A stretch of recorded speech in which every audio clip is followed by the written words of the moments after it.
अस्सलाम वालेकुम, आप देख रहे हैं अलग खबर। मैं हूं अली सरवर। बरतानवी हुकूमत के फैसले पर नून लीग और हुकूमत में ठन गई है।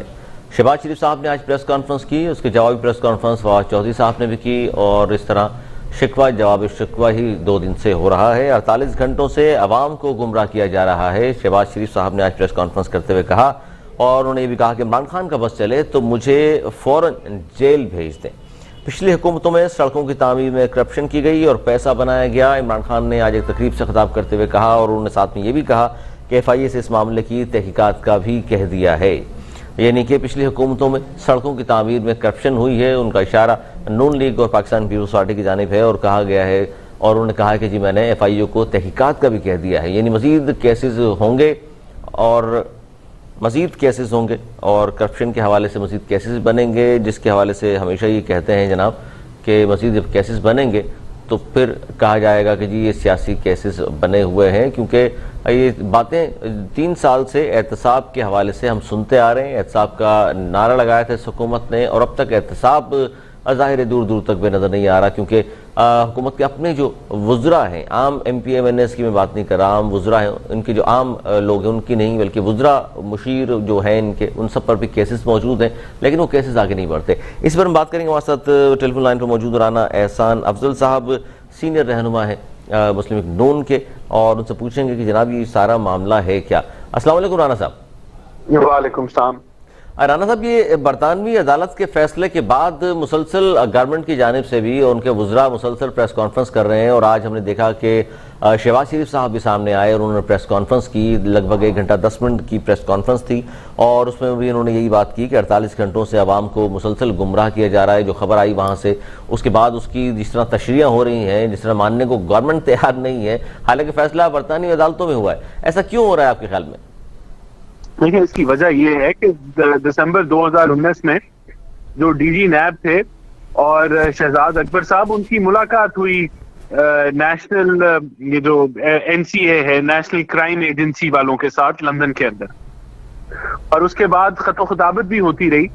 जो मामले उनकी इन्वेस्टिगेशन में नहीं भी थे उनसे भी उनको आगाह किया गया कि आशियाना हाउसिंग स्कीम के ऊपर इनके ऊपर इंक्वायरी है, और हुकूमत ने पूरा कोशिश की कि ये इस नेशनल जो क्राइम एजेंसी है इसको इंफॉर्मेशन भी दी जाए और इनको कोशिश की कि इसके ऊपर कन्विक्शन हो जाए। लेकिन आपने देखा कि ये 20 साल की जो स्टेटमेंट्स थी और मुख्तलिफ जो चीजें थी उसको इन्होंने जो है इंक्वायर किया, और 3 मुल्कों के अंदर, जिसके अंदर UAE, पाकिस्तान और UK के जो बैंकिंग ट्रांजैक्शंस थी उनको इन्होंने चेक किया। और जो हुकूमती मौक़िफ़ ये है कि शहबाज शरीफ का तो इसमें नाम ही नहीं था, ये भी गलत है, क्योंकि ऐसे डॉक्यूमेंट्स आ गए हैं NCA की तरफ से जिसके अंदर उन्होंने शहबाज शरीफ साहब के जो है वो उनसे भी डॉक्यूमेंट्स मांगे और क्लियर हो गया। ठीक है, ठीक है। इसमें राना साहब मसला ये है कि आज मैं तारुफ करा दूं, टेलीफोन लाइन पे हमारे साथ मौजूद हैं इकबाल सांद साहब, पाकिस्तान पीपल्स पार्टी के सीनियर रहनुमा है, मामून खुसूसी हैं वज़ीर आला सिंध के, और वो भी हमारे साथ मौजूद हैं जी, और कोशिश करेंगे उनसे जूम या स्काइप पे भी बात हो सके। अच्छा, खुशामदीद इकबाल सांद साहब, आपको भी हम बात कर रहे हैं इस वक्त बरतानवी अदालत के फैसले पर जहां नून लीग और हुकूमत में ठन गई है। अच्छा राना साहब, इसमें एक और बड़ी बात, आज जो प्रेस कॉन्फ्रेंस की, जवाबी प्रेस कॉन्फ्रेंस, वो फवाद चौधरी साहब ने, उन्होंने कहा जी मुकदमा हुकूमत पाकिस्तान ने वहाँ नहीं किया था। फवाद चौधरी साहब ने शहबाज शरीफ पर गलत बयानी का इल्ज़ाम लगाया है कि ये मुकदमा हमने नहीं किया था, ये वहाँ उनकी गवर्नमेंट ने मुकदमा किया, उन्होंने तहकीकात की, हमने सिर्फ मामूनत की थी। जिस तरह मैंने आपको पहले भी बताया, क्रिएट नहीं किया था, तो मुझे बताएं कि जो डेट थी इसकी इन्वेस्टिगेशन स्टार्ट होने से पहले, अब तो ये रिपोर्टेड मामला है कि DG NAB और शहजाद अकबर जो है वो NCA से जाके मिले, तो फिर ये इतने इनिशियल स्टेज के ऊपर जब वो स्टार्ट भी नहीं हुआ था मामला, तो ये मुलाकात जो है किस चीज की जो है वो गवाही देती है? ये तो इसी चीज की गवाही देती है कि इन्होंने इनिशिएट किया और इन्होंने स्टार्ट किया उस मामले को। लेकिन देखिए, बात ये है कि ये तो एक जजमेंट आ गई, ये तो एक ऑन रिकॉर्ड हो गया कि एक इन्वेस्टिगेशन हुई जिसने 20 साल की एविडेंस को जो है उसको स्क्रूटनाइज किया, और फिर 3 ममालिक के ऊपर जो मबनी ये इन्वेस्टिगेशन थी उसका रिजल्ट आ गया। अब तो कोर्ट का एक जजमेंट आ गई। इनके जो इल्जामात हैं वो सिर्फ मीडिया की हद तक है। कि यहाँ टीटी मिल गई, फलाना हो गया, हमारे पास इतने शवाहिद हैं। जिस तरह ये कहते थे कि आशियाना हाउसिंग स्कीम में अरबों रुपए की करप्शन है, जिस तरह ये कहते थे कि 56 कंपनियां हैं और अरबों का गबन है, जिस तरह इन्होंने मेट्रोस के ऊपर इल्जाम लगाया, जिस तरह इन्होंने सीपेक के ऊपर इल्जाम लगाया, मीडिया पे लोगों की इज्जत उछाली, कीचड़ उछाला और फिर खामोशी। फिर इन्होंने नैब के साथ जो नायब न्याजी गठजोड़ है उसके तहत इन्होंने ऑपोजिशन के एक एक लीडर को इन्होंने जेल की सलाखों के पीछे बंद किया और फिर एक एक लीडर जो है वो जुडिशरी के थ्रू बेल लेके, और उन जजमेंट्स में कहा गया कैटेगोरिकली कि पॉलिटिकल विक्टिमाइजेशन है, पॉलिटिकल इंजीनियरिंग है, ह्यूमन राइट्स की वायलेशन है, वो फरूजों पे मुकदमे हैं। ये अच्छा, इसमें आपको बिल्कुल तो मैं आपको सिर्फ एक आखिरी पॉइंट मैं ये बताना चाहता हूं कि ये सब कुछ जो है ये अवाम के सामने है कि इनके आज जो अभी इन्होंने नया एक स्कैंडल शुरू कर दिया कि जी सड़कों के ऊपर जो है अरबों रुपए। इसी पे मैं आ रहा हूँ, इसी पे एक तवक्कुफ कीजिएगा, इसी पे मैं चाह रहा हूँ कि इकबाल खान साहब से अभी आगाज करूँ और आप भी इसका जवाब दीजिएगा कि खान साहब ने कहा जी पिछली हुकूमतों ने सड़कों की तामीर में बहुत ज्यादा पैसा बनाया है और मैंने FIU को तहकीकात का कह दिया है। इकबाल खान साहब, जाहिर है इसका इनका जो इशारा था पिछली हुकूमतों में नून लीग है और पाकिस्तान पीपल्स पार्टी है, क्या कहेंगे इस पर आप? इमरान खान साहब जाहिर मजीद अब कैसे लग रहा है कि आपके लोग लीडरान हैं उनके खिलाफ सामने आएंगे और एक बार फिर गिरफ्तारियां होंगी? जी अली, अस्सलाम वालेकुम। वालेकुम। अली, कौन कौन है पैनल में?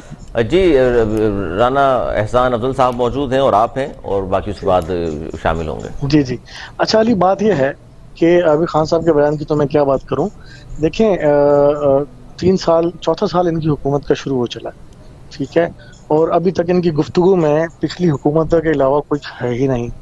अगर मैं कहूं कि जो NCA में जो लंदन में जो वाक़या हुआ है जिसमें शहबाज शरीफ फैसला सामने आया, बिल्कुल जी जी जी जी, उसका क्रेडिट ले रहे हैं कि जनाब जी हम तो इनोसेंट हैं, प्रूफ हो गया, अब तो गैर मुल्की अदालतों ने भी कह दिया, ठीक है, उनका अपनी जगह उनका मौक़िफ़ दुरुस्त होगा, ठीक है, और तहरीक इंसाफ ये करी जनाब केस ही कोई नहीं था।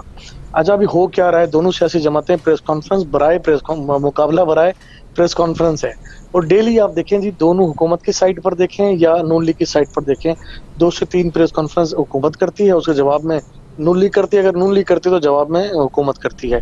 तो लंदन में देखें एक NCA में एक डिसीजन तो आया ना, इसमें तो कोई दो राय नहीं। इसमें वो बात इकबाल खान साहब थोड़ी सा इजाफा करूंगा। देखिए, अपोजिशन तो हर दौर में ही जाहिर, अपोजिशन का तो काम होता है तनकीद करना, प्रेस कॉन्फ्रेंस करना। हुकूमत प्रेस कॉन्फ्रेंस इसलिए क्या करती है कि जी हमने ये काम कर दिए हैं, जो वादे किए थे यहाँ तक हम आ गए हैं। देखें, ये जो पहली गवर्नमेंट है जो इल्जामात के लिए रोजाना प्रेस कॉन्फ्रेंस करती है। नहीं, ये खुदा ना करे इनके 5 साल अली पूरे भी हो गए ना, मैं आपको दावा करता हूँ आपके साथ कि इन्होंने आके यही कहना है, चूंकि हालात इतने खराब थे कि हमारे पास कोई चॉइस ही नहीं थी। जी जी जी, हालात इतने खराब थे, हमारे पास चॉइस ही कोई नहीं थी और मुल्क का बेड़ा गर्क हो गया था। हमने तो ये बड़ी मुश्किलों से $200 तक रोका रखा।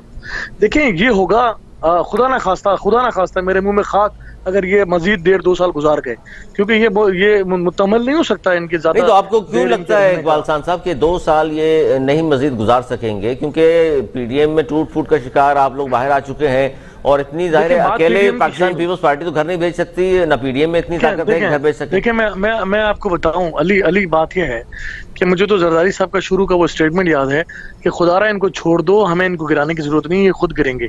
और आज देखें, इनका मुकाबला किसी से नहीं, पीटीआई की हुकूमत का मुकाबला यकीन कीजिएगा ना पीपल्स पार्टी से है, ना नून लीग से है, ना PDM से है।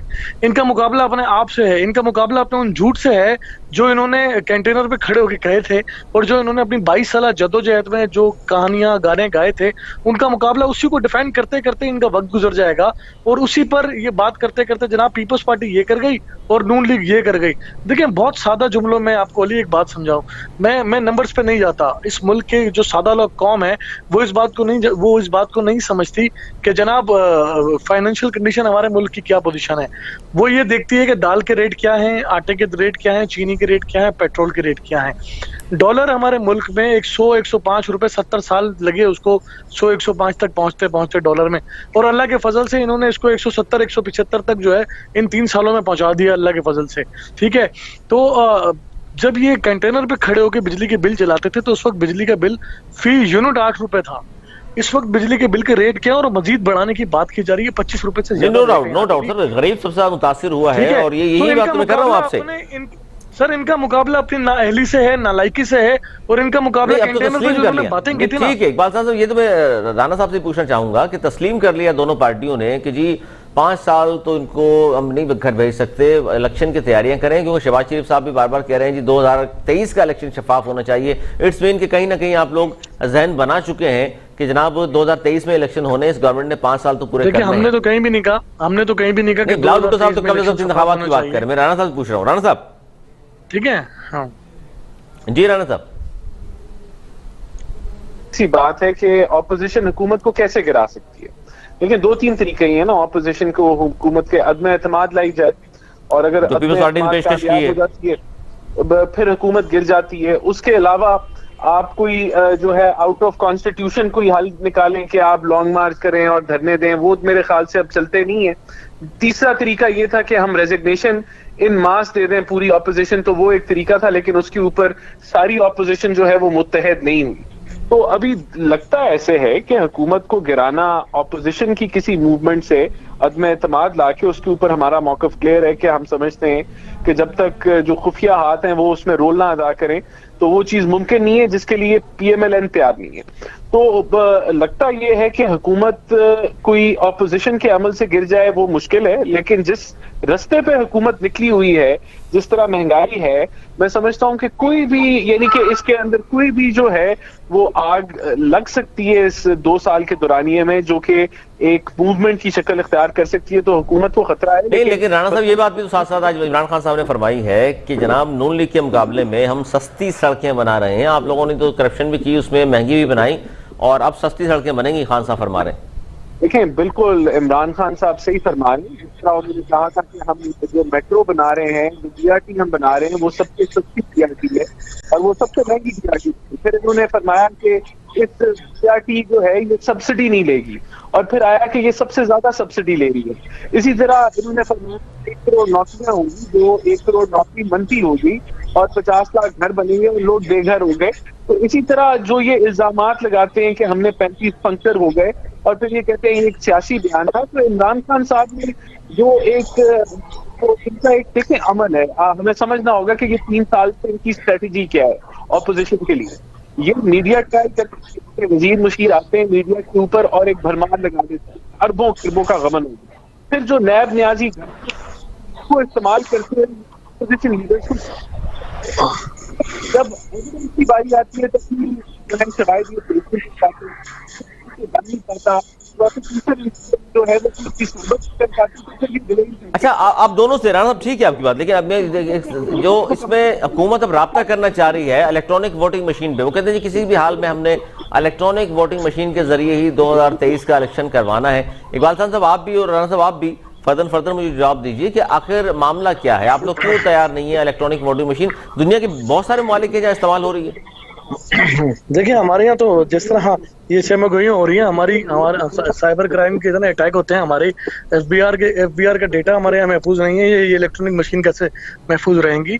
देखिए बात ये है कि इलेक्शन कमीशन के पास इन्होंने जाना था, और जब अपोजिशन से आप कोई बात करना चाहते हैं ना अली, देखें तो आपको अपोजिशन के साथ वो रवैया अडॉप्ट करना पड़ता है जिसकी जरूरत होती है हुकूमतों को। और पिछले अदवार में जितनी भी हुकूमतें गुजरी हैं, आज तक इन 3 साल से ज्यादा का अरसा गुजर चुका, मुझे बताएं खान साहब ने किसी भी सियासी जमात के लीडर को बुला के 5 मिनट के लिए कहा हो जी फला इशू के लिए मुझे मेरे साथ बैठ जाए, मुझे आपसे बात करनी है? ऐसा हुआ ही नहीं। नहीं, वो तो उसमें कहा था फवाद चौधरी साहब, उसने कहा ये सारे चोर हैं, करप्ट लोग हैं, इनसे क्या बात हो सकती है? हाँ, ठीक है ना, तो जब चोरों से बात नहीं हो सकती तो चोरों से फिर बात करने की उम्मीद क्यों करते हैं आप? देखें बात यह है कि इलेक्शन कमीशन ने ऑर्डिनेंस के जरिए ये ना हो कि फिर इंतखाबात फिर मशीनों के जरिए ही हो। चले ना, फिर ये भी यही है, हम भी यही है, देखेंगे दमादम मस्त कलंदर होगा इंशाल्लाह। बात यह है कि इलेक्शन कमीशन ने दर्जनों इतराजात लगा दिए ना, मैंने तो नहीं लगाए।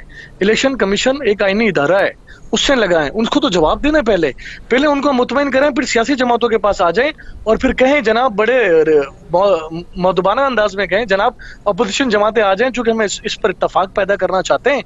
और क्योंकि ये देखें ये कर नहीं सकते, क्योंकि इनका ये अमल नहीं है। सलामती कौंसिल के इजलास जो हुए हैं सिक्योरिटी के हवाले से, पाकिस्तान के तमाम सियासी जमातों ने उसमें हिस्सा लिया, इवन आर्मी चीफ भी आए और ISI चीफ भी आए, लेकिन अगर कोई नहीं था तो इस मुल्क का वजीर आजम उनके साथ बैठने के लिए तैयार नहीं है। जब इस मुल्क का वजीर आजम, जिसको हम बड़ा कहते हैं, चले जी बन गए, आपको इस मुल्क का बड़ा बना दिया गया, पाकिस्तान आपके हाथ में दे दिया गया, आप बड़े तो बन जाए ना। आप इस पाकिस्तान के आप वजीर आजम पाकिस्तान बने ना, वजीर आजम तहरीक इंसाफ ना बने। आप वजीर आजम पाकिस्तान बन के सियासी जमातों से इख्तलाफात होते हैं, देखिए नजरियाती इख्तलाफात होते हैं, इख्तलाफ राय होता है। आप जाती इख्तलाफात क्यों रखते हैं लोगों के साथ? आप जाती इख्तलाफात नहीं रखें, ये वही बात दुरुस्त है आपकी इकबाल खान साहब। राना साहब आज रखें, जी जी बिल्कुल इसी में आ रहा हूँ। और राना साहब ये एक बड़ी अहम बात की फवाद चौधरी साहब ने भी, क्योंकि 2 नैब के केसेस हैं, एक 7 अरब का, एक 25 अरब का, जिसमें वो कहा जा रहा है फवाद चौधरी साहब की जानिब से, वज़ीर इत्तलात हैं, कि जनाब अगर रोजाना सुनवाई होती है तो इलेक्शन से बहुत पहले शहबाज शरीफ साहब कम से कम 25 साल के लिए जेल में होंगे। पहले तो मैं ईवीएम पे कमेंट करना चाहूंगा। देखिए ईवीएम जो है उसको आपको सबसे पहले तो पैरेलल ड्रॉ करना पड़ेगा कि बाकी ममालिक में ईवीएम को इम्प्लीमेंट करते हुए कितनी देर लगी। तो आपको नजर आएगा किसी मुल्क में 10 साल लगे, किसी में 15 लगे, किसी मुल्क में 25 लगे। इंडिया में मिसाल के तौर पे 25 साल लगे ईवीएम को इम्प्लीमेंट करने में। ये तो डिमांड है हुकूमत की कि 2023 में ईवीएम इम्प्लीमेंट होगी। पहली बात तो ये हुकूमत डिमांड कर ही नहीं सकती। ये आपको चीज ईसीपी के पास छोड़ देनी चाहिए। ईसीपी का काम है कि वो फ्री एंड फेयर इलेक्शन कराए, अपनी जो कैपेसिटी है उसके मुताबिक। अगर वो समझती है वो ईवीएम जो है वो 10 हल्कों में करा सकती है 2023 तक, तो वो उसका प्रेरोगेटिव होना चाहिए। ये हुकूमत की पॉलिसी ही गलत है कि वो इम्प्लीमेंट करना चाहे कि ईवीएम जो है वो पूरे पाकिस्तान में जो है पता नहीं 40,000 पोलिंग स्टेशन के ऊपर ईवीएम इम्प्लीमेंट हो जाएगा। ये बचकाना सोच है। दूसरा देखें, हमारा मौक़िफ़ फेयर है कि हम चाहते हैं आपने कोई भी इलेक्टोरल रिफॉर्म करनी है तो उसका फोरम जो है असेंबली में लेकर आए। अच्छा असेंबली में वो कह रहे हैं जी देख लीजिएगा असेंबली से ही होगा, क्योंकि देखिए जाहिर ऑडियंस के जरिए तो नहीं हो सकता, क्योंकि जब इलेक्शन होंगे तो गवर्नमेंट नहीं होगी, उस वक्त तो निगरान हुकूमत होगी। ये गवर्नमेंट तो नहीं होगी, निगरान हुकूमत होगी। उससे पहले वो कह रहे हैं असेंबली में हम लाएंगे, असेंबली से आप लोग देखिएगा किस तरह मंजूर कराते हैं। देखिए असेंबली से आप ये तो नहीं मंजूर करा सकते ना कि अगले 5 साल भी पीटीआई के हों। तो इसी तरह से असेंबली से आप ये भी नहीं मंजूर करा सकते कि जो ईवीएम्स के साथ जो है 2023 में इलेक्शन हो। ये चैलेंज होगा और ये बड़े आराम से कोर्ट जो है इस डिसीजन को रद्द कर देगी, क्योंकि ये एक इलेक्टोरल रिफॉर्म्स जो होती है वो कंसेंसस से की जाती है। देखिए ये आपने देखिए राना साहब आप जो फरमा रहे हैं इस पर असल मुद्दा क्या है? मशीनों से क्या आप समझते हैं कि ये गवर्नमेंट जो है क्या धांधली का कोई तजर्बा करना चाहेगी, धांधली के जरिए वापस आना चाहेगी? लेकिन जब निगरान हुकूमत होगी तो मशीनों के जरिए किस तरह धांधली कर सकती है ये गवर्नमेंट खासतौर पर? नहीं, इसके सिंपल मैंने आपको यही एक्सप्लेन किया कि ये पॉसिबल ही नहीं है कि 2 सालों में आप पूरे पाकिस्तान में ईवीएम इंप्लीमेंट करें। देखें इसको इंप्लीमेंट करने का तरीका कार है और वो आप सिर्फ एक कंपैरिजन से आपको पता चल जाएगा। उन्होंने कहा जी 6.5 लाख मशीनें चाहिए होंगी, उसकी ट्रेनिंग होगी। 6.5 लाख मशीनें आप तकरीबन को 150 अरब रुपए की मशीन होंगी। वो निहायत ही सादा है, इतना सादा है वो कह रहे हैं जी व्हाट्सएप इस्तेमाल करना मुश्किल है, वो मशीन सादा है, इतना आसान है वो बासानी हो सकते हैं सारे काम। देखें अब ये एक पायलट प्रोजेक्ट्स के साथ होता है। आप पहले इनके पायलट प्रोजेक्ट्स करते हैं, फिर आप देखते हैं उस मशीन में क्या फ्लॉज हैं, फिर आप आहिस्ता आहिस्ता उन फ्लॉज को दूर करते हैं अगले इलेक्शन में, फिर आप कोई 10 और हल्कों में करते हैं। इसका एक तरीका कार है। मैं बार बार आपको बता रहा हूं कि ये एक आप इसको डायरेक्ट कहें कि 100% हम ईवीएम पे करेंगे, ये पॉसिबल ही नहीं है। बचकाना डिमांड है, ये इमेच्योर डिमांड है, ये अनप्रैक्टिकल डिमांड है। तो ये इसका सबसे बड़ा इशू है। दूसरा, ये काम कंसेंसस से होते हैं, इलेक्टोरल रिफॉर्म्स बुलडोज नहीं किए जाते। आप तो मुतनाजा बना रहे हैं इलेक्शन को। और तीसरी चीज ये कि पाकिस्तान में 2 बंदा सॉफ्टवेयर कंट्रोल करेगा, जिसके पास मशीनों की एक्सेस होगा वो ऐसे धांधली करेगा कि चले ये पेपर वाले को तो आप पकड़ सकते हैं, इसकी तो पकड़ी भी नहीं जाएगी। कहां पकड़ी जा रही है सर? 2018 में किसने पकड़ लिया? देखें ये तो हमारी डिमांड थी, पहली डिमांड थी कि 2018 के इलेक्शन के ऊपर जो है वो पार्लियामानी कमेटी बनाई जाए, जो कि बनी, लेकिन 2-2.5 सालों में उसकी एक मीटिंग भी नहीं हुई और वहां रिफॉर्म्स लानी थी। हुकूमत ने, आप तो ये इल्जाम लगा रहे हैं, हुकूमत ने तो सर 22 माह सीपैक के हवाले से मीटिंग नहीं की। अच्छा राना साहब, इसमें इकबाल खान साहब की कमेंट ले लूं, फिर मुझे ब्रेक पे जाना है, बड़ी एक अहम स्टोरी इस पर भी बात करेंगे। इकबाल खान साहब, आप लोगों का क्या इस पर इलेक्ट्रॉनिक वोटिंग मशीन के हवाले से बयानिया है? देखिए, मैं समझता हूँ कि अभी मेरे दोस्त हैं जिस तरह बात की, हमारा भी मुख्तलिफ नहीं है इस पर। बात सच है, बात हकीकत है कि आप इतनी इमरजेंसी की आपको किस बात की है। आप आरटीएस बिठा देते हो और आज तक बैठा हुआ है, उठा ही नहीं बेचारा आज तक। और जो इलेक्शन की धांधली के हवाले से अपोजिशन सर जमातों के आरटीएस तो इन्होंने तो नहीं बिठाया इकबाल खान साहब। सर जिन्होंने बिठाया ना वो मशीन भी सुला सकें, ठीक है। तो उन पे अच्छा, ये आप दोनों भी को एतबार नहीं है तो फिर इलेक्शन में किस तरह जाएंगे आप लोग? देखें, इंसान को शायद मशीन को सुलाना ज्यादा आसान है, मशीन को बिठाना ज्यादा आसान है। वो पोलिंग एजेंट तो फिर भी थोड़ा रेजिस्ट करता है ना बैठकर, ठीक है ना। मशीन के साथ रेजिस्ट कौन करेगा? देखें, बात ये होती है मेरे भाई कि जो भी सूरत हाल, हाँ, बात ये है कि इतनी जल्दी इनको इम्प्लीमेंट करवाने की लगी क्या है। जिस तरह मेरे भाई ने कहा कि बात सच है, कहीं 10 साल लगे, कहीं 20 लगे, कहीं 25 भी लगे, इम्प्लीमेंट ऐसे नहीं होगा। आप प्रैक्टिकल तो करें ना, आप कहीं से कोई आप स्टार्ट लें, किसी एक बाई इलेक्शन में इस्तेमाल करके देख लें, आपको हो जाएगा, लग पता जाएगा। अच्छा, उसमें बाई इलेक्शन में अगर इस्तेमाल होती है तो दोनों पार्टियां मुतमईन हो जाएंगी अगर वहां से कोई इस तरह की रिपोर्ट नहीं आई कि धांधली हो गई है? जोर है ना। देखें, बात पता है क्या अली, देखें बात यह है कि आप मुत्तफिका तौर पर अगर कोई बात करना चाहते हैं देखिए, इसमें जो खामियां थी ना, फवाद चौधरी साहब ने जो जवाब दिया वो कहते हैं जी इसके लिए ऑपरेटर की भी जरूरत नहीं पड़ेगी, ट्रेनिंग सर, खामियां मशीन में आसान है। 6.5 लाख मशीनें लेनी है जी, 150 अरब में वो हम ले लेंगे। अच्छा, उसने कहा जी बिजली के हवाले से, उन्होंने कहा जी शॉर्टफॉल है या बिजली के हवाले से लोड शेडिंग है बहुत दूर दराज के इलाके, उन्होंने कहा जी बिजली की जरूरत नहीं है, बैटरी से चलती है। अली मैं आपको बताऊं, ये तो 50 रुपए में वो हेलीकॉप्टर भी चला रहे थे। देखिए, मेरी बात सुने। बात ये है कि इनका, ये तो बादशाह लोग हैं, तो कुछ भी कहते हैं, वो खान साहब कुछ भी कहते हैं, इनका काम है उसको डिफेंड करना, चाहे वो खान साहब को खुद भी ना पता हो कि उन्होंने ठीक कहा या गलत कहा। देखिए, हम ईवीएम पर आ जाए ना, अगर मिसाल के तौर पर अली, बात सिर्फ बहुत सादा है, इनके रवैये में प्रॉब्लम है। देखिए, मशीन पर डिस्कशंस हो सकती है, बातचीत हो सकती है, कोई इनकार नहीं है। आप ये कहें जी कल इस पर इंप्लीमेंट करवा लें, इस पर इनकार है। अब आपको अपने रवैये बनाने पड़ेंगे कि आप अपोजिशन के साथ बैठकर उनको एतमाद बहाल करने में कामयाब हो जाएं। बिल्कुल, पार्लियामेंट में लेकर आए हैं, उस पर बहस होनी चाहिए। छोटा सा ब्रेक ले लूं, ब्रेक के बाद एक बड़ी अहम स्टोरी उस पर बात करेंगे। सारी प्रॉब्लम रवैयों की है। समझ गया सर, समझ गया। एक छोटा सा ब्रेक नाज़रीन, यहाँ पर एक बहुत अहम स्टोरी है, ब्रेक के बाद मुझे वो डिस्कस करनी है। वो है कराची के हवाले से। इमरान खान साहब तशरीफ लाए थे और अब तशरीफ क्यों लाए थे, ये बड़ी अहम स्टोरी है कि कराची में तशरीफ लाए। केसीआर मंसूबे का 2 सालों में दूसरी बार इसी हुकूमत ने इफ्तिताह किया है। इससे पहले 4 वज़ीर आज़म भी केसीआर का इफ्तिताह कर चुके हैं। आखिर मामला क्या है? और वज़ीर आज़म इमरान खान साहब जब सिंध तशरीफ लाए तो उन्होंने पाकिस्तान पीपल्स पार्टी के साथ चलने की भी बात की है। हालांकि उस आने से एक दिन पहले अमेरिकन अखबार वाशिंगटन पोस्ट में उन्होंने मजमून लिखा और उसमें आसिफ अली जरदारी साहब को पाकिस्तान का सबसे करप्ट शख्स करार दिया। और सिंध जब आए हैं, वो कराची आए हैं, तो उसके बाद उनका स्टेटमेंट चेंज क्यों और आए किस लिए थे, बड़ी अहम स्टोरी, इस पर बात करेंगे। इस ब्रेक के बाद कहीं भी जाइएगा, देखते रहिए अलग खबर।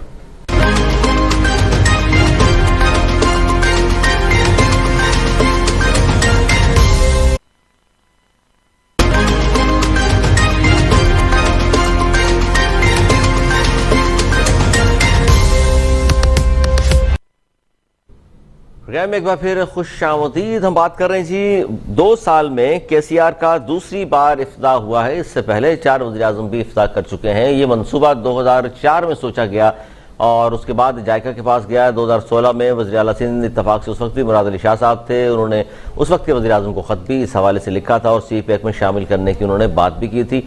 इमरान खान साहब जानते थे क्योंकि शेख रशीद साहब भी इफ्तिताह कर चुके थे इसका, उसके बावजूद सिंध आए हैं और इसका इफ्तिताह किया है। गो कि बहुत अच्छी बात है, लेकिन मसाइल ये हैं कि इमरान खान साहब आए तो हैं, सिंध में इफ्तिताह भी किया, उसकी जानते भी थे कि मंसूबा पुराना है, कि तख्ती सिर्फ लगानी नहीं है, इस मंसूबे को कंप्लीट भी करना है, 3 साल का वक्त दिया गया है। लेकिन केसीआर का मंसूबा जो है, इसकी मंसूबे की फिजिबिलिटी अभी बननी है और इस मंसूबे में कंसल्टेंट भी अभी तक तो तैनात नहीं हुआ, रूट का भी सही तौर पर तयन नहीं हुआ। लेकिन इमरान खान साहब जब तशरीफ लाए हैं, ये बड़ी अहम खबर है कि जनाब उन्होंने आकर सिंध हुकूमत को, जिसे वो सबसे करप्ट हुकूमत कहते हैं, और जरदारी साहब के हवाले से तो आने से पहले वाशिंगटन पोस्ट में एक मजमून भी एक दिन पहले उन्होंने लिखा जिसमें कहा था कि आसिफ अली जरदारी पाकिस्तान के सबसे करप्ट शख्स हैं। उसके बाद आते हैं और सिंध हुकूमत को साथ चलने की पेशकश करते हैं। इसके अलावा बंडल आइलैंड के हवाले से भी उन्होंने कहा कि इस पर भी दोबारा सोचना चाहिए सिंध हुकूमत को। ये मामला क्या है, इस पर हम बात कर रहे हैं।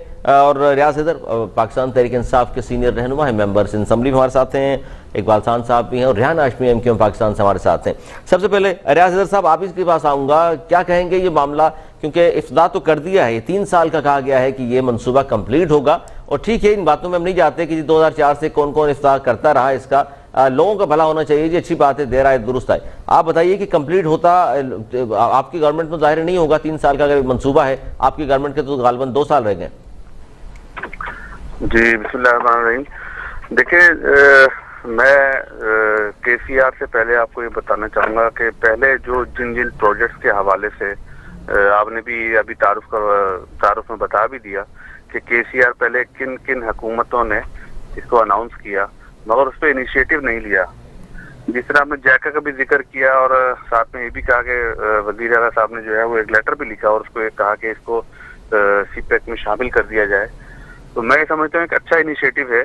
और जहाँ तक रही बात कि ये प्रोजेक्ट शुरू होगा या नहीं होगा, तो मैं समझता हूँ कि आपको ग्रीन लाइन से इससे बिल्कुल आपको मिल जाएगा रेफरेंस कि वो भी गवर्नमेंट ऑफ पाकिस्तान का मंसूबा था जिसे पिछली गवर्नमेंट में शुरू किया गया था। अगर ऐसा होता कि मंसूबे शुरू ना करने होते और सिर्फ ऐलान ही करने होते, तो ग्रीन लाइन बसेस इस वक्त जो कि टेस्ट के मरले में आ चुकी हैं और इस वक्त पहुंच भी चुकी हैं, 40 बसें आ गई हैं। 40 अक्टूबर में आनी, लेकिन ये मंसूबा भी नवाज शरीफ दौर का है सर।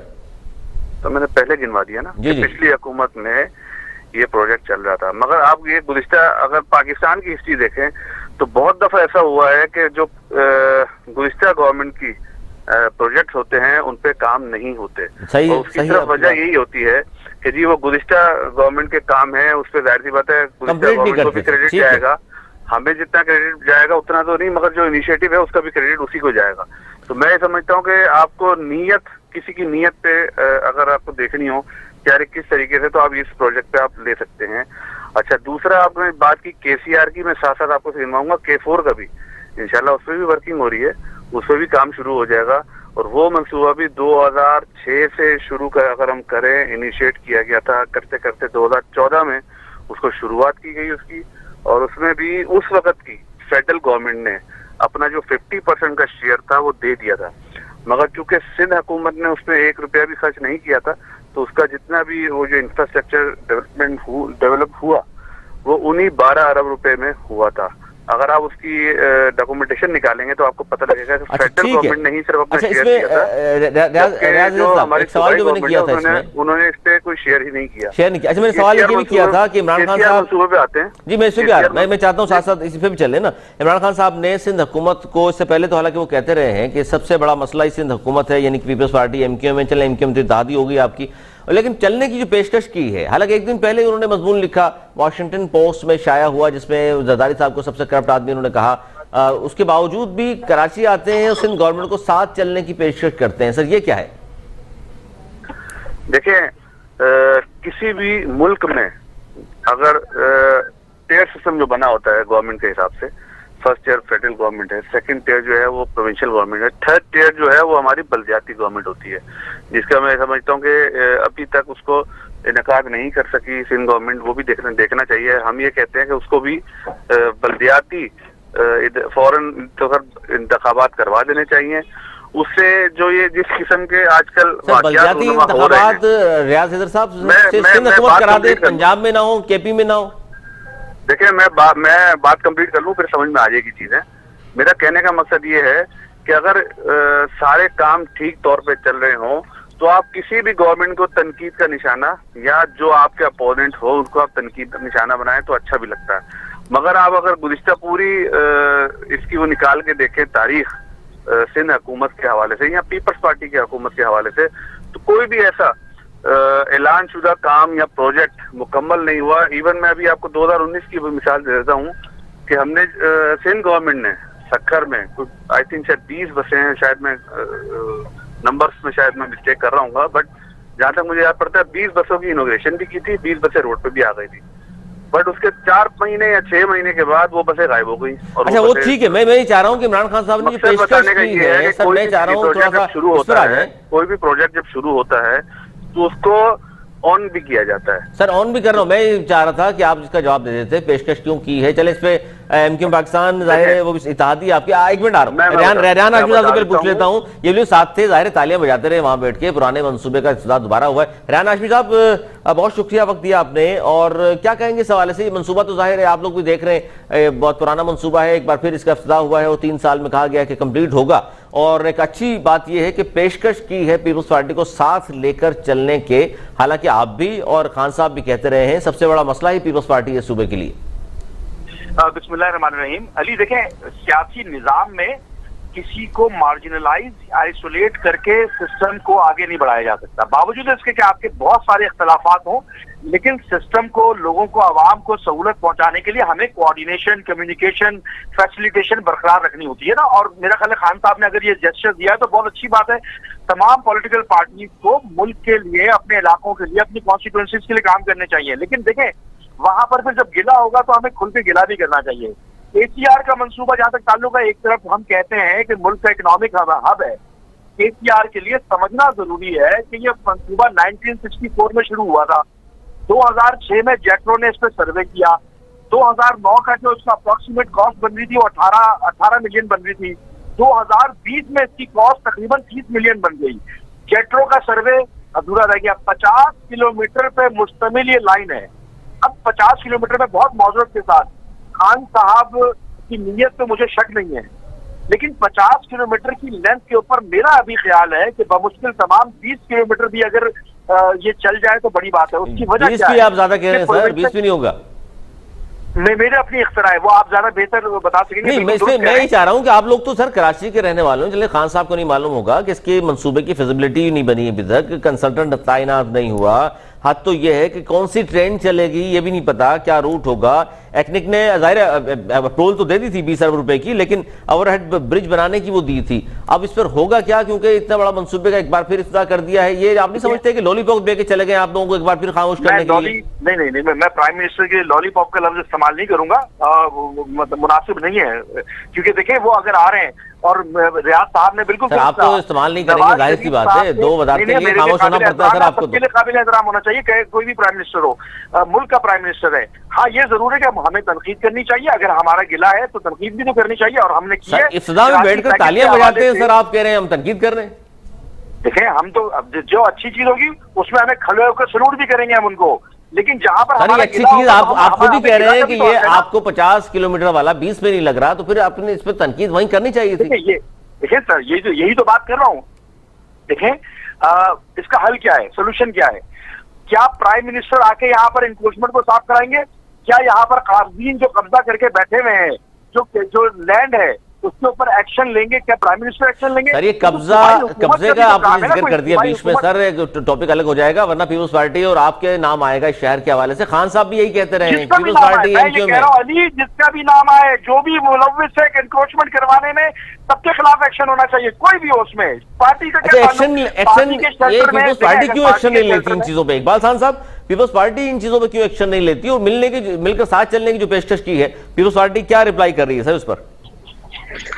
वो शायद खान साहब आज आए थे कराची, जब आए थे तो उन्होंने मुराद अली शाह साहब का चेहरा देख लिया था, तो शायद उन्हें 2-4 मीठी बातें करना पड़ गई, बहुत हालत मजबूरी में। क्योंकि पहले तो कभी आते थे तो सीएम सिंध को बुलाने की तौफीक भी नहीं करते थे। चलें, देर आए दुरुस्त। वो मैं आगे बताता हूँ सर प्रोग्राम में कि वो क्यों उन्होंने बुलाया था और मीठी बातें क्यों की हैं। चलें, बहरहाल केसीआर की बात हो रही है, और आप भी जानते हैं, मैं भी जानता हूँ कि केसीआर का ये कौन सी दफा इफ्तिदा हुआ। ये बाग इब्ने कासिम का जिस तरह मुस्तफा कमाल साहब ने इफ्तिदा किया, फिर वसीम अख्तर साहब ने किया, फिर इमरान खान साहब ने भी किया, फिर वहाँ 162 अरब रुपए की बात हुई, फिर 1100 अरब रुपए की बात हुई। मैं समझ रहा हूँ कि जिस तरह मुल्क में एक ये इफ्तिदाओं का दौरा चलना शुरू हो गया है, मैं एज ए पॉलिटिकल वर्कर तो ये समझ रहा हूँ कि खान साहब थोड़ा जल्दी में है, और मैं बिल्कुल कतई तौर पर इस बात को लेके सीरियस नहीं हूँ। सर खान साहब जल्दी में है या आप दोनों की दौड़ लगी हुई है सिंध फतह करने की? पीपल्स पार्टी चाहती है वो फतह कर ले कराची को, खान साहब चाहते हैं वो फतह कर ले। सर सिंध, मेरी बात तो सुना सर, सिंध कोई अफगानिस्तान तो है नहीं, जिसका दिल करे वो फतह करे जाके। सिंध एक सूबा है और पाकिस्तान का सूबा है, ठीक है सर। और पाकिस्तान का सबसे बड़ा शहर है कराची, उस पर जाहिर तवज्जो किसी भी तरह आई तो सही। पाकिस्तान का सूबा है, और आप लोग मिलकर, ये बड़ी बात है कि वो भी खामोश है और साथी है। नहीं सर, एमक्यूएम खुदा ना करे, एमक्यूएम तो बेचारी अभी मजलूम सियासी जमात है, मेरी हमदर्दियां पूरी उनके साथ हैं। वाह वाह, ये दिन भी देखने थे रेहान हाशमी साहब, रेहान भाई के साथ हैं। रेहान हाशमी साहब ये सीन भी देख लेते हैं आप लोगों को। जमात के साथ है, हमदर्दियां देखिए, वो जिस मुश्किलात में है ना, वो मैं बखूबी मैं वो देखिए रेहान भाई के साथ ये अच्छे तंज कर रहे हैं आज आप इकबाल खान साहब। देखिए मेरी बात सुनो, मैं ईमानदारी की बात बता रहा हूं, तो आपको क्या मसला हो रहा है? अच्छा ठीक है, कराएं सर, आप हमदर्दी कराएं। आपने पहले भी 2-3 बार शामिल हो गए पीपल्स पार्टी में, हमदर्दी का हमदर्दी देखी थी आपने? देखिए अली एक बात बताऊं मैं, ईमानदार रेहान हाशमी साहब 2-3 बार पहले भी हमदर्दी में आप लोग शामिल हो गए थे। नहीं, रेहान भाई मैं आपकी बात बताऊं सर, 2 दिन पहले सिंध गवर्नमेंट को बार बार कहा कि आप कराची के लिए काम करें, हम आपके साथ हैं। कराची हो, सिंध हो, या वो कब इनकार कर रहे हैं? वो कह रहे हैं हम तो मुसलसल कराची के लिए काम कर रहे हैं। लेकिन यहाँ पर असल मसला है कि लोगों के मसाइल हल हो किसी तरीके से। और जो सर आप ये जो बात कर रहे हैं रेहान हाशमी साहब, अगर ये बात आपकी लीडरशिप सोचती कि सिंध के या कराची के मसाइल हल होनी चाहिए, आप इनके साथ बैठते, आपने वफाक से हाथ मिला लिया, तो वहां से फिर इस पुराने मंसूबे के इफ्तिताई होंगे। हमारी इनसे लड़ाई भी नहीं, अगर मेरी बात कंप्लीट नहीं किया है। हम आज भी कहते हैं कि जनाब सिंध के मसाइल हल करने के लिए जहां जरूरत हो हम खड़े होंगे।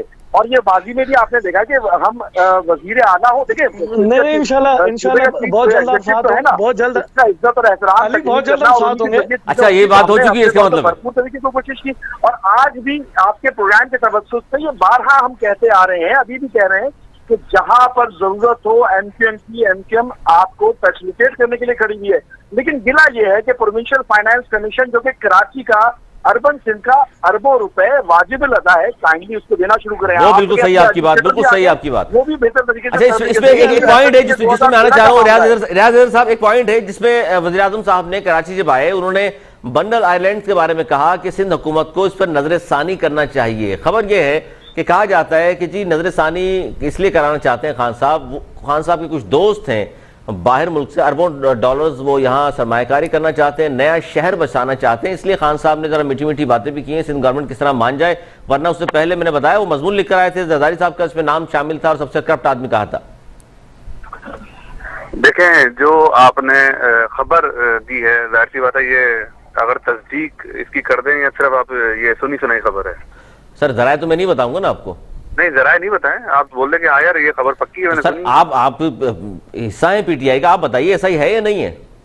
देखें ऐसा बिल्कुल नहीं है। बंडल आइलैंड सर क्यों नजरसानी का अचानक कहा? केसीआर का इफ्तार करने आए थे, पेशकश भी कर दी साथ चलने की, बंडल आइलैंड का जिक्र भी कर दिया और पहली बार मुराद अली शाह साहब को बुला भी लिया, अच्छी बातें भी कर दी। देखिए जहाँ तक मुराद अली शाह साहब को बुलाने की बात है, तो बीइंग ऑफिशियल चीफ मिनिस्टर जब भी प्राइम मिनिस्टर आते हैं तो एक जिम्मेदारी होती है।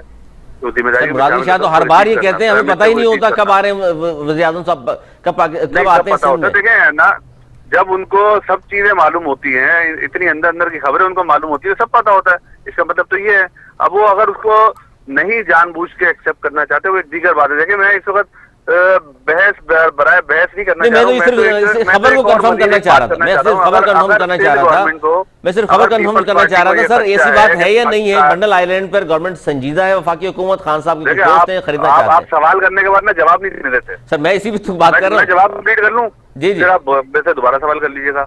मैं कह रहा हूँ कि अगर खर्चा है तो पीपल्स पार्टी ये ऑफर भी दे सकती है कि ठीक है जी हम बंडल आइलैंड बनाते हैं, इस पे इन्वेस्टर हम लोग भी लेके आएंगे, उस पे सॉवरेन गारंटी। सर वो आपको क्यों बेचेंगे? फेडरल गवर्नमेंट देगी। सिंध की जमीन है वो क्यों बेचेंगे आपको? आपके खान साहब के दोस्तों को वो क्यों देंगे? फिर वही बात दोस्तों, मैं तो बोल रहा हूँ सिंध गवर्नमेंट ले आए ना। देखिए पाकिस्तान की, इसका मतलब तस्दीक कर रहे हैं आप मेरी खबर की कि आप कह रहे हैं सिंध गवर्नमेंट ले आए वो बंदे खरीदार आपके पास तो मौजूद हैं। इसका मतलब है कि बात यही है, बंडल आइलैंड ही है जिसकी वजह से खान साहब ने नरमी दिखाई है, साथ चलने की पेशकश की है। आप मैनिपुलेशन कर रहे हैं, मैं आपसे ये कह रहा हूँ कि अगर इस बात का खर्चा है, पहले तो आप तस्दीक नहीं कर रहे ना, अगर ये खबर मिसाल के तौर पर सही भी है तो भाई इसको आप गलत साबित कर दें, आप कोई और इन्वेस्टर ले आए, आप किसी और फॉरेन इन्वेस्टर को लेके आ जाए, नहीं तो आप सेल इन्वेस्टमेंट कर दें। भाई देखे ना बहरिया भी तो बन रहा है ना, बहरिया को भी तो आपने अपॉर्चुनिटी दी है। अगर बंडल आइलैंड बनता है तो सिंध खुदा ना खास्ता पीटीआई की गवर्नमेंट ये बंडल आइलैंड उठा के इस्लामाबाद तो नहीं ले जाएगी। इस्लामाबाद नहीं ले जाएगी, अरबों डॉलर्स की सरमायाकारी होगी, नया शहर बसेगा, प्लॉटिंग होगी, पैसे बचाए जाएंगे और गवर्नमेंट प्रपोजल सब इसमें फायदे उठाएंगे। गवर्नमेंट प्रपोजल लिया है ना, इस पे सिंध गवर्नमेंट प्रपोजल लिया, प्रपोज है मगर देखें ये भी एक बात दुरुस्त है ना कि जब तक सूबाई गवर्नमेंट इसकी एनओसी नहीं देती ये काम नहीं हो सकता। यही मसला है सर, यही मसला है, इसीलिए तो खान साहब आए हैं, दौड़े चले आए हैं कराची। नहीं देखें इसमें किसी किस्म की मैनिपुलेशन तो है ही नहीं। अगर मिसाल के तौर पर केसीआर पे वर्क हो रहा है, आखिर कब एक जमीन दी गई होगी गवर्नमेंट ऑफ, जाहिर सी बात है सूबाई जमीन है। अब वफाक के पास अगर रेलवे की जमीन है तो वो उठा के तो नहीं ले गया इस्लामाबाद, आखिरकार तो जमीन यही है, उसका रेवेन्यू भी जमा होता है, उसको डिवाइड भी होता है। जैसा भी रेहान में ने भी बात की कि पीएफसी बहुत वाजिब रहता है, वो भी अदा नहीं किया क्योंकि ये 2011-12 से उसका इतलाक हुआ था, जब से वो भी ठीक है, वो तो कंप्लीट नहीं हुआ। इकबाल खान साहब ये पेशकश जो मैं बता रहा हूँ आपको, ये है आपके इल्म में है इस तरह की बात? देखिए मैं बात कंप्लीट करूंगा। अगर रेवेन्यू जनरेट होता है और रेवेन्यू की जाहिर सी डिवाइडेशन होगी ना, तो रेवेन्यू जमा होगा। ये बात आप जो कर रहे हैं ये तो बिल्कुल मैं समझता हूँ कि इसमें कोई सदाकत नहीं है कि जी खान साहब के कोई दोस्त हैं और वो इसमें इन्वेस्टमेंट करना चाह रहे हैं इसलिए खान साहब जो है वो आए हैं। सर कबल वक्त था तो इसलिए मैं जरा नहीं बता, कबल वक्त बातें हो सकता है ऐसा हो, मैं इसलिए क्या पॉइंट ऑफ व्यू दे दें आपका पॉइंट ऑफ व्यू आगे। मैं इकबाल खान साहब से भी ये सवाल करना चाह रहा हूं कि इनके पास भी कोई खबर है ऐसी, क्योंकि नजर सानी के इसलिए कहा है बंडल आइलैंड के हवाले से खान साहब ने। देखिए आपको याद होगा कि हुकूमत पाकिस्तान ने बंडल आइलैंड के हवाले से एक हुक्मनामा जारी किया था जिस पर हुकूमत सिंध ने, वज़ीर आला सिंध ने एतराज के साथ एक खत लिखा था और उस पर इनके तरीक़ेकार को जो है उस पर एतराज उठाया था। ठीक है, उसके बाद ये मामला पेंडिंग में चला गया।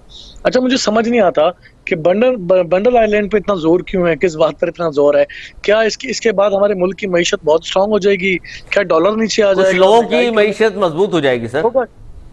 हाँ होगा क्या? देखिए इससे क्या होगा, इतना इंटरेस्ट प्राइम मिनिस्टर साहब ले रहे हैं तो हम मशकूक तो हो जाते हैं वो, ठीक है ना। तो वो जो उन्होंने तरीकेकार अडॉप्ट किया था, उन्होंने जो उनका राइट नहीं था और उन्होंने बंडल आइलैंड पर जो है प्रोजेक्ट लॉन्च करने के लिए एक खत लिख दिया था गवर्नर साहब को। यही बात रियाज साहब से कर रहा हूँ, वो इस मान ही रहे थे। ठीक है, आप भी जाहिर है इसमें थोड़ा सा चुकन्ना हो गए। इकबाल खान साहब आपकी गारमेंट भी जाहिर समझ गए, आप लोग भी खान साहब आए तो इतने मिठास क्यों थी लहजे में। रेहान हाशमी साहब, इस तमाम सिचुएशन को सर आप देख रहे हैं कि जब कोई काम होता है तो फिर साथ चलने की पेशकश भी हो जाती है और नहीं होता तो फिर उसके बाद कहा जाता है कि सबसे करप्ट आदमी अगर पाकिस्तान में कोई है तो आसिफ अली जरदारी साहब हैं। इस वक्त सर आपकी भी जरूरत है, ये ना हो कि कल जरूरत आपकी ना हो तो फिर एमक्यूएम वाले नफीस लोग नहीं रहेंगे। देखें हमारा ये तो देखें आप खान साहब से और खान साहब के नुमाइंदे से पूछिए, हमारा स्टांस इंतहाई वाज़ेह और क्लियर है। कराची पैकेज के हवाले से, कराची में कामों के हवाले से हमारी नाराजगी रही खान साहब से, फिर बातचीत भी रही और उसके अलावा खान साहब ने सर मुतमईन किया आप लोगों को कि 1100 अरब रुपए का जो पैकेज है उस इन 2 सालों में उस सब कराची पे लग चुका होगा, आप लोगों को मुतमईन कर दिया है? देखिए अगर 1100 अरब नहीं भी लगे तो लगना शुरू हो चुका है, जिसका मैं एविडेंस, मैं विटनेस हूँ। और मामूली नौयत का ही कहाँ लगा सर, कहाँ लगा? आप थोड़ा बता दें, आपके अपने वोटर सपोर्टर बार बार पूछते हैं, बता दीजिए उनको भी कहाँ लग रहा है जहाँ आपको पता है। देखें अभी मेरी मालूमात के मुताबिक तकरीबन 5 अरब रुपए डेलीगेट किए जा चुके हैं पीडब्ल्यूडी के जरिए। वफाक का इदारा है, पीडब्ल्यूडी काम हो रहा है और मैं ये गारंटी से कह रहा हूँ कि कराची में अभी जो 90% काम हो रहे हैं वो वफाकी फंड से हो रहे हैं। और ये वो तो सिंध गवर्नमेंट कहाँ है सर? सारे सिनेरियो में सिंध गवर्नमेंट कहाँ है? सारे काम अगर वफाक कर रही है तो देखें अव्वल तो ये कि लेजिस्लेटर्स का काम नहीं ना, ये तो इंतहाई अफसोसनाक चीज है। ना ही वफाकी गवर्नमेंट का काम था और ना ही ये प्रोविंशियल गवर्नमेंट का काम है। सर वफाक तो अपने एमएनएस को बजट दे रहा है सर। जी माफ कीजिएगा, वफाक तो अपने एमएनएस को बजट दे रहा है, तरक्याती बजट, हालांकि सियासी रिश्वत होती है। ये नहीं मिलता, पीडब्ल्यूडी को मिलता है ना, कॉन्स्टिट्यूएंसी वाइज हल्के के हवाले से मिलता है और वो मिल रहा है।